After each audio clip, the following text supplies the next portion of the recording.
Pengungkapan mengejutkan, Miao Hua melibatkan 1.300 jenderal. Apakah Xi Jinping akan melancarkan pembantaian besar-besaran? Baru-baru ini, pembersihan di dalam angkatan bersenjata PKC semakin intensif. Tidak hanya terjadi gelombang demi gelombang perubahan kepemimpinan di pasukan roket, tetapi sekarang bahkan Hai Weitung, Wakil Ketua Komisi Militer Pusat CMC, dan Miao Hua, Direktur Departemen Kerja Politik CMC, dikabarkan menghadapi pembersihan. Kedua individu ini dianggap sebagai orang kepercayaan dekat Xi Jinping. Yang lebih mengejutkan lagi adalah rumor bahwa Lin Shenyang, Komandan Komando Teater Timur, telah ditangkap. Komando Teater Timur adalah zona militer inti untuk operasi melawan Taiwan dan salah satu teater paling kritis dalam struktur militer PKC. Jika Lin Shenyang benar-benar ditahan, itu dapat mengganggu secara parah strategi PKC terhadap Taiwan, berpotensi menjerumuskannya ke dalam kekacauan. Beberapa orang berspekulasi bahwa kudeta sedang direncanakan di dalam jajaran atas PKC, dengan tokoh-tokoh militer yang mungkin tidak puas dengan kepemimpinan Xi dan berencana untuk mengambil tindakan. Pembersihan ini mungkin merupakan serangan pendahuluan Xi setelah merasakan bahaya. Selain itu, ada rumor yang lebih mencengangkan, Xi Jinping mungkin pensiun karena sakit. Profesor Yuan Hongping, seorang ahli tentang pejabat PKC, berkomentar, memang, berbagai rumor baru-baru ini muncul secara online tentang Xi Jinping yang secara sukarela mengusulkan pensiun atau melepaskan kekuasaan. Namun, rumor ini bertentangan dengan akal sehat politik otoriter PKC.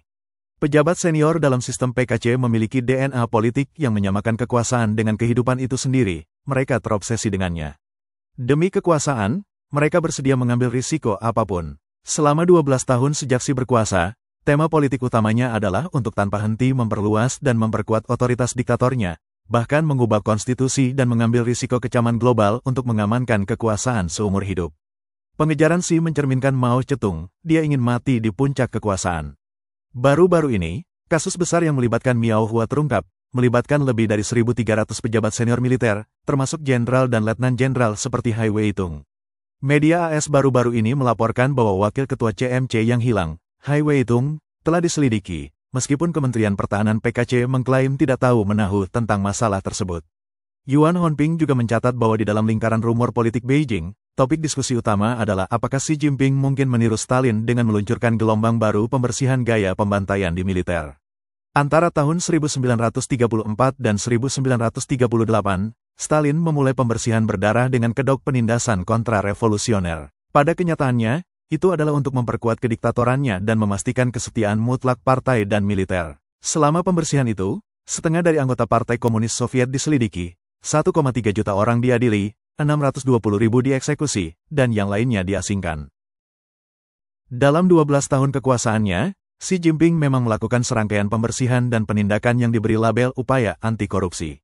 Namun, pada intinya, itu adalah tentang memastikan kesetiaan pribadi mutlak dari pejabat partai, pemerintah, dan militer. Selama 12 tahun terakhir, sekitar 6 juta pejabat telah dibersihkan, dengan militer menghadapi pembersihan putaran demi putaran. Baru-baru ini, banyak gambar menunjukkan bahwa selama inspeksi Xi Jinping di Guizhou dan Yunnan, rambutnya tampak sangat beruban.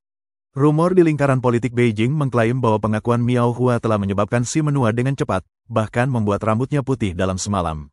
Yuan Hongping juga menyebutkan bahwa tak lama setelah berkuasa, Xi pernah menginstruksikan pejabat senior PKC untuk tidak mewarnai rambut mereka, menunjukkan bahwa rambut beruban memiliki pesonanya sendiri.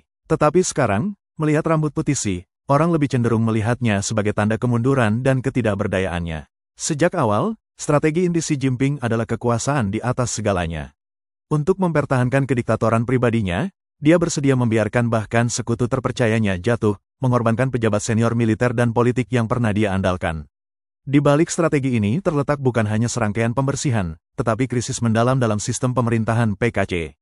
Pada akhirnya, pembersihan dan penindakan yang terus-menerus dapat menyebabkan kerusuhan yang meluas di seluruh China. Pembersihan ini seperti permainan politik yang terlepas dari kenyataan, pada dasarnya menghilangkan fondasi fungsi nasional, kepercayaan publik, dan ketertiban.